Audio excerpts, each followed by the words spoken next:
Je me permets une prise de parole au nom du groupe Lyon en commun pour évoquer notamment le programme d'investissement et la délibération cadre définissant les nouveaux engagements climatiques de la ville de Lyon.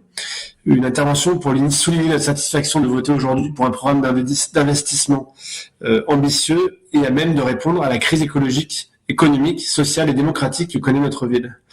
Nous féliciter de la part importante faite à l'éducation dans le programme d'investissement de la ville pour la rénovation des écoles de nos enfants, la végétalisation des cours d'école et la sécurisation de leurs abords.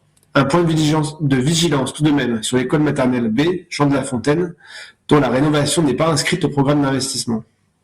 Si demain, le projet urbain évoqué par Grand Lyon Habitat depuis de nombreuses années sur le quartier permanent devait prendre forme, nous soutiendrons alors la nécessité pour la ville de Lyon de programmer en parallèle la rénovation de cette école maternelle afin de l'inscrire dans le cadre architectural du projet urbain. Et cela, notamment parce qu'il y a urgence à améliorer les conditions d'accueil de nos enfants au sein de cette école maternelle vieillissante. Ensuite, une prise de parole pour intervenir sur la déclaration cadre définissant les nouveaux engagements climatiques de la ville de Lyon. Un sujet ô combien emblématique dans cette période où l'urgence climatique est sur toutes les lèvres.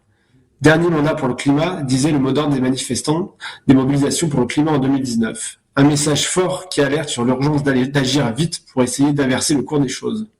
En adoptant cette délibération, nous rejoindrons la longue liste des villes et pays qui ont adopté une déclaration d'urgence climatique.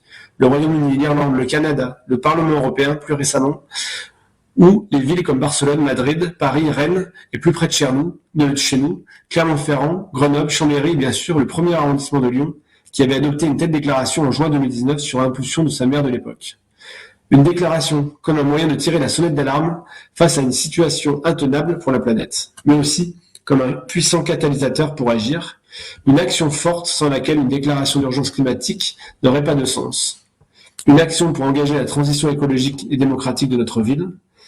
La programmation pluriannuelle d'investissement que nous adoptons en parallèle est à l'image de cette transition écologique engagée, avec la mobilisation de plus de 40 millions d'euros pour améliorer la performance énergétique des bâtiments municipaux et 90 millions d'euros pour créer de nouveaux espaces végétalisés partout où c'est possible. C'est aussi un engagement de campagne tenu pour Lyon en commun, notre majorité de la gauche et des écologistes.